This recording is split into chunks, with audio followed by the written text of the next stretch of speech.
नमस्कार, स्वागत है आप सभी का ब्रज की इस पावन भूमि पर। आज मैं आया हूँ ब्रज भूमि मथुरा के बरसाना क्षेत्र में और इस समय मैं मौजूद हूँ बरसाना क्षेत्र के खायरा गांव में। खायरा गांव वो दिव्य और पौराणिक स्थान जहां भगवान श्री कृष्ण ने कंस द्वारा भेजे हुए बकासुर नाम के राक्षस का वध किया था। तो आइए हम और आप मिलकर इस दिव्य और पौराणिक स्थान का दर्शन करते हैं। इस लोकनाथ गोस्वामी की भजन कुटी की परिसर में विद्यमान ये राधा विनोद जी का मंदिर है। अब सामने में देख सकते हैं राधा विनोद जी विद्यमान हैं और उनके दाएं साइड में चैतन्य महाप्रभु हैं और इधर राधा प्रभु हैं और नीचे शालिग्राम भगवान हैं, गुरु परंपरा है, गिरिराज जी महाराज हैं। इस तरह से लोकनाथ गोस्वामी महाराज जी की सेवित विग्रह के प्रतिनिधि विग्रह के रूप में राधा विनोद जी यहाँ पर विराजमान है। भगवान तो यहाँ नंदगांव में रहते थे, तो नंदगांव से गोचारण करते करते यहाँ आते थे और उनके साथ में गोपालन भी होते थे। और इस कुंड में यहाँ आप सामने में हमने दर्शन किया है घाट, उस घाट में गोपियाँ सब भी आती थी। कई किस्म की गोपियाँ हैं, सूती रूपा गोपियाँ हैं, मुनि रूपा गोपियाँ हैं। सारी गोपियाँ आकर के कृष्ण के साथ में यहाँ पर जो सो मिलते थे और इस कुंड में जल क्रीड़ा करते थे। उधर गोपालक सब खेलते थे, खेलते खेलते देखते हैं कि ये कोई बहुत बड़ा जीव यहाँ पर बैठा हुआ है। अरे देखने में तो ये कोई बगुला की तरह, कोई चिड़िया की तरह लगता है। कोई बोलता है उत्प्रेक्षा करते हुए कि भाई कोई तो पहाड़ जैसा लगता है, पता नहीं कोई असुर के रूप में तो बैठा नहीं है, और सामने में जाए तो खाया तो क्या करें। तो फिर और गोपालक बोलते थे खा गया तो कृष्ण तो है ना, कृष्ण तो हमें रक्षा करेगा, तो फिर जो डरना क्यों है, चलो। तो सब जो सो इस तरह से उत्प्रेक्षा करते करते बकासुर के पास में चले गए। और सबकी बकासुर कौन था? ये पुतना का भाई था। अब जब कंस ने आदेश दिया कि 10 दिन के अंदर में जितने भी बच्चे ब्रज में पैदा हुए हैं उन सारे बच्चों को मार करके मेरे सामने में लाना, तो कंस के अनुसार असुर सब कंस के आदेश को पालन करने के लिए सारे ब्रज में फैल गए थे।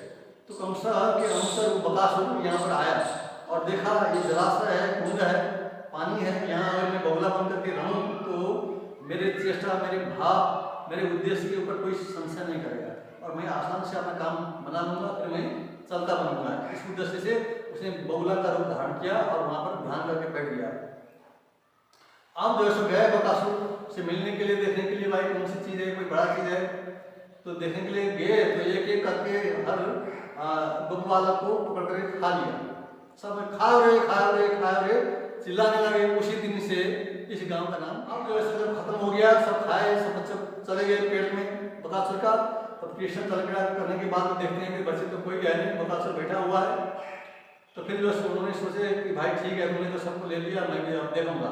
सामने में चले गए। अब कृष्ण आ रहा है, देख के बकासुर बड़ा खुश हो गया, मेरा काम बनने वाला। पास में पहुंचे तो बकासुर ने पकड़ करके कृष्ण को भी गिर लिया, परंतु भगवान की अत्यंत शक्ति से इतने जो है गर्म हो गए कि गले के बीच में से फेंक दिया बाहर, उगलने लगा। और बाहर आए भगवान, आकर के एक सूरज को एक पैर से दबाए और एक सूरज को हाथ से खींच करके दो भाग करके। ये कृष्ण के और राधा के मिलने का स्थान था, राधा कृष्ण के मिलने का ये पहले से स्थान था, इसीलिए इसका नाम संगम कुंड है। हाँ, वो भी है। और राधा कुंड और माधव कुंड, दो कुंड का भी यहाँ पर जो है संगम है, ये भी बोलते हैं। और कृष्ण यहाँ गोचारण करने के लिए आते थे, गोपियाँ सब भी आते थे, तो उनका मेल होता था और जल क्रीड़ा होता था यहाँ पर, ये भी था। अच्छा, सभी गोपिकाओं का और राधा रानी का, कृष्ण का और सखाओं का यहाँ पर आना होता था और वो गौचारण लीला यहाँ पर किया करते थे, मिलना भी होता था। ये खदिर वन था। खदिर वन का मतलब होता है कथा का वन। कालखंड से अभी कथा सब कुछ है नहीं, यहाँ पर सब घर मकान सब बन गए, लेकिन उस समय में ये कथे का वन था। खदिर वन मतलब, खदिर का मतलब है कथा, जो पान में उपयोग होता है। संस्कृत में खदिर बोलते हैं। हाँ, तो वो था गोचारण करने की स्थल है, इसीलिए ये वन पवित्र है, पवित्र वन है। और यहाँ जो आते हैं दर्शन करते हैं उनका कल्याण हो जाता है। कृष्ण का स्वयं ये भगवान का वाणी है कि तत्रगत्वा नरोपति मम रूपं संगच्छति, कोई जिन्हें आए, दर्शन करे, स्पर्श करे, आचमनी करे तो सीधे मेरे धाम प्राप्त होता है। ये इस तरह से अपने भक्तों को भगवान आश्वासन देते हैं। इस वन का स्थान महाराज जी ब्रज के प्रमुख वनों में आता है। इसका द्वादश वन है ब्रज में, 12 वन, 12 वन है। और उपवन भी हैं। उन 12 वन में ये सप्तम वन खदिर वन है। सप्तवन, इसका स्थान सातवां। 7वां स्थान है। सप्तमंतु वनम भूमौ खदिरम लोकविश्रुतम। ये कहा गया है कि ये सप्तम वन खदिर वन है। ये संसार में प्रसिद्ध है। इसलिए प्रसिद्ध है कि कोई यहाँ पर दर्शन करे, स्पर्श करे तो मेरे नाम को प्राप्त होता है। इसलिए उनकी जो है कृपा और लोकनाथ गोस्वामी को कृपा प्राप्त करने के लिए यहाँ लोग सब बहुत दूर दूर से, देश विदेश से यहाँ पर दर्शन करने के लिए आते अत्यंत ही दिव्य और पौराणिक दर्शन इस समय हम खायरा गांव से कर पा रहे हैं।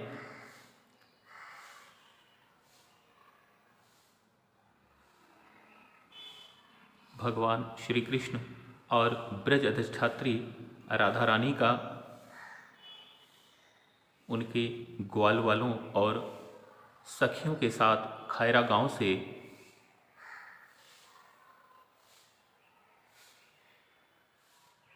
इसी स्थान पर जहां कंस द्वारा भेजे गए राक्षस बकासुर का भगवान ने वध किया, आज बहुत ही सुंदर दिव्य मंदिर बना हुआ है जिसका इस समय हम दर्शन कर रहे हैं।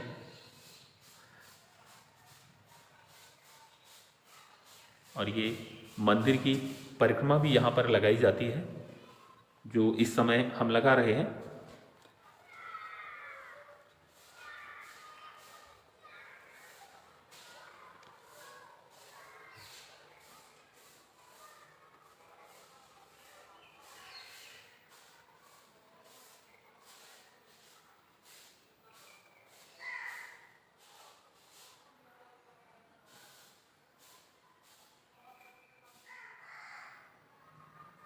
ये स्थान बरसाने से कुछ ही दूरी पर है।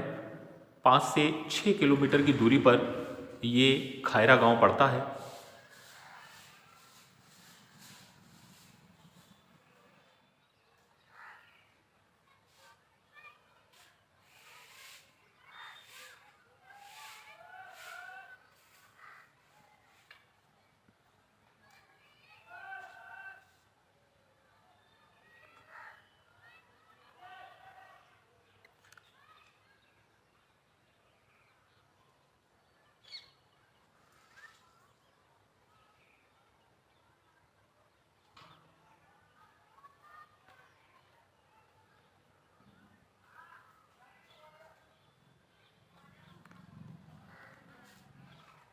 और इसी मंदिर प्रांगण से हम संगम कुंड का भी दर्शन कर सकते हैं।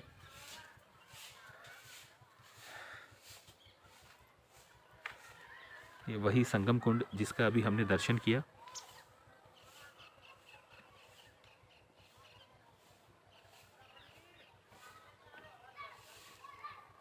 बिल्कुल कुंड के साथ में ही बना हुआ मंदिर, जहाँ पर लोकनाथ गोस्वामी की भजन कुटी और भगवान श्री कृष्ण और साथ में ब्रज अधिष्ठात्री राधा रानी का मंदिर बना हुआ है। बहुत सुंदर दर्शन होते हैं यहाँ पर।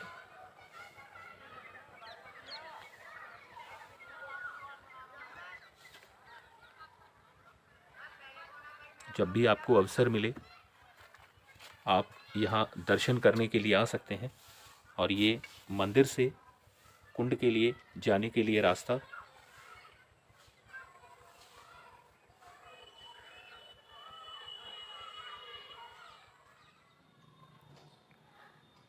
और इस समय हम दर्शन कर पा रहे हैं गोस्वामी श्री लोकनाथ प्रभु जी की भजन कुटी का। ये उनके भजन करने का स्थान था, जिन्हें ठाकुर जी का परम भक्त माना जाता है और चैतन्य महाप्रभु की भी इन पर विशेष कृपा रही। इस समय हम दर्शन कर पा रहे हैं श्री लोकनाथ प्रभु जी का।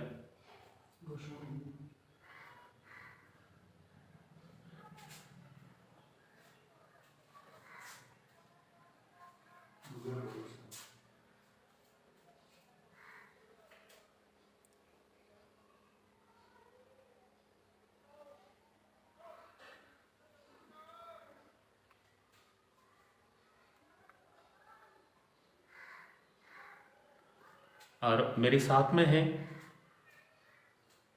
इस स्थान के विषय में और जानकारी देने के लिए मेरे साथ हैं इस मंदिर के पुजारी जी। आइए उनसे बात करते हैं। राधे राधे।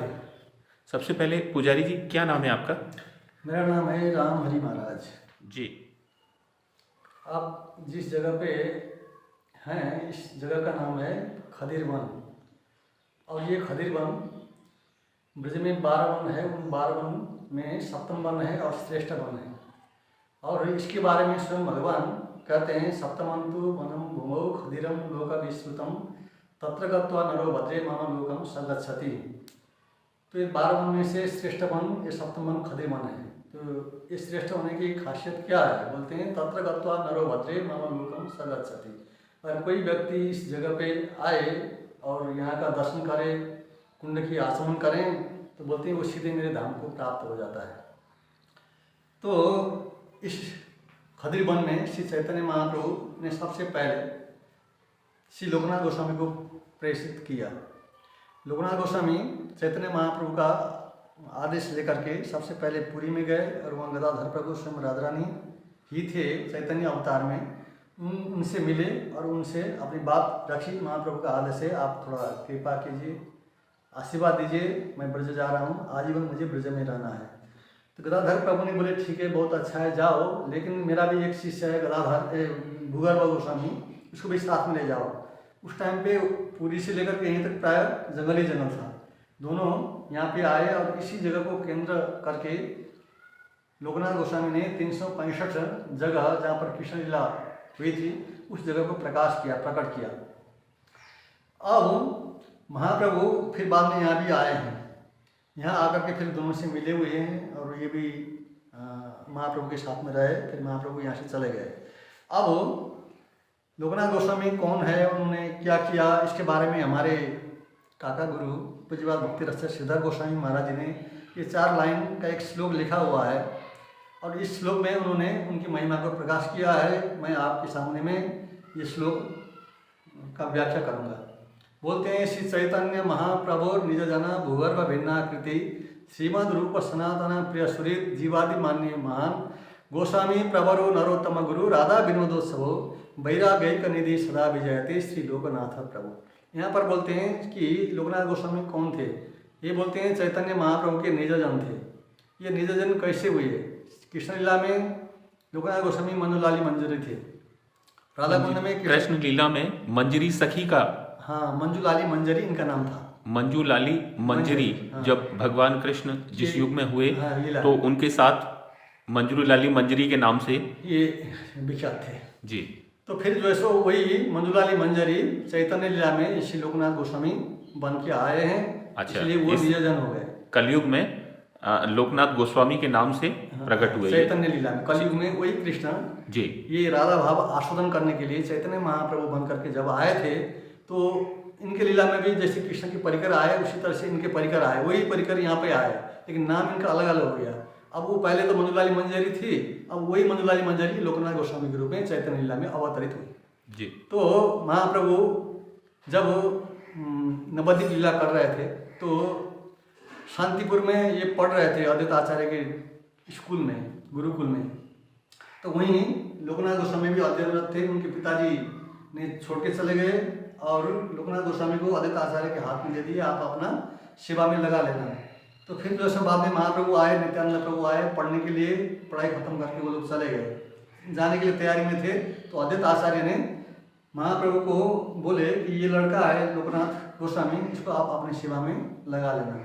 महाप्रभु ने बहुत अच्छा है, अब मैं कुछ दिन के बाद में कृष्ण प्रेम हरिनाम प्रचार करने के लिए जा रहा हूँ और इस अभियान में ये अच्छा भूमिका निर्वाह कर सकता है। तो उन्होंने देख करके खुशी हो गए और आदेश दिए, जाओ तुम ब्रज में जाओ, वृंदावन में जाओ, आजीवन तुमको ब्रज में ही रहना है, ब्रज की सीमा को छोड़कर बाहर नहीं आना।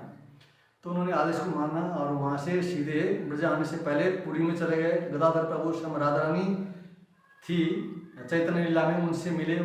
उन्होंने बोला ठीक है जाओ, ये मेरा शिष्य है भूगर्भ गोस्वामी, इसको साथ में लेके जाना और साथ में रखना। तो फिर लोकनाथ गोस्वामी ने बोले ठीक है आप आदेश करोगे तो मैं साथ में लेके जाऊँगा। फिर लोकनाथ गोस्वामी ने भूगर्भ गोस्वामी को लेकर के इस जगह पे आए और आजीवन इसी जगह को केंद्र बना करके उन्होंने चैतन्य महाप्रभु की मनोविष्ट पूर्ण करने के लिए 365 जगह जहाँ पर कृष्ण लीला हुई थी और वो लुप्त था, कोई जानते नहीं थे, उन लीला स्थलियों को प्रकाश किया और जैसे महाप्रभु की इन्होंने मनोविष्ट को पूर्ण किया। बाद में महाप्रभु आए, चैतन्य लीला में वर्णन है, सही मत महाप्रभु नित्य गीत कैल तहाँ है महाप्रभु खदिर बन आइल। जहाँ जहाँ कृष्ण लीला स्थली थे उस जगह को दर्शन करते वक्त महाप्रभु के शरीर में अष्टसात्विक विकार के संप्रदाय में जितने भी अनुयायी हैं सब उनकी कृपा प्राप्त करने के लिए इस जगह पे आते हैं और उनसे कृष्ण प्रेम की याचना करते हुए उनकी आशीर्वाद लेकर के जाते हैं। अभी तक परंपरा ये चली आ रही है।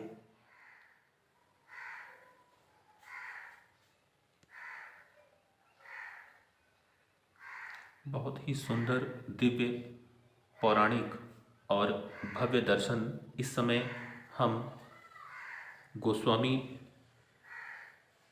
श्री लोकनाथ प्रभु के दर्शन कर रहे हैं।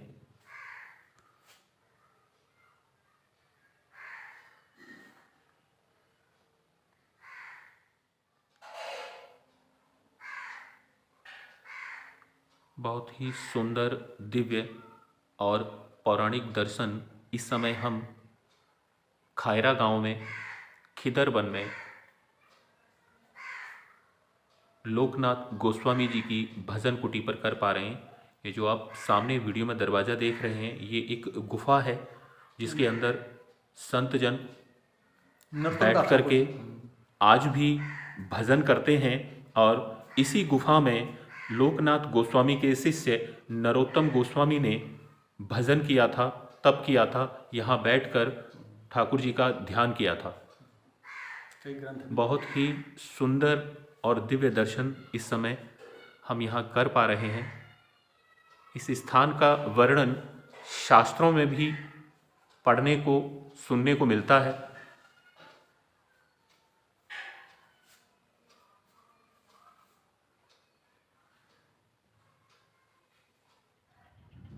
यही वो पवित्र, दिव्य और पावन स्थान जहाँ भगवान श्री कृष्ण और ब्रज अधिष्ठात्री राधा रानी खेलने के लिए आया करते थे। बहुत ही सुंदर दर्शन इस समय हम खायरा गांव में संगम कुंड का कर पा रहे हैं। मान्यता है कि इस कुंड को संगम कुंड इसलिए कहा जाता है कि इसमें राधा और कृष्ण दोनों के ही नाम से जल प्रवाहित होता है। इसलिए इस स्थान को, इस पवित्र और दिव्य कुंड को संगम कुंड कहा जाता है।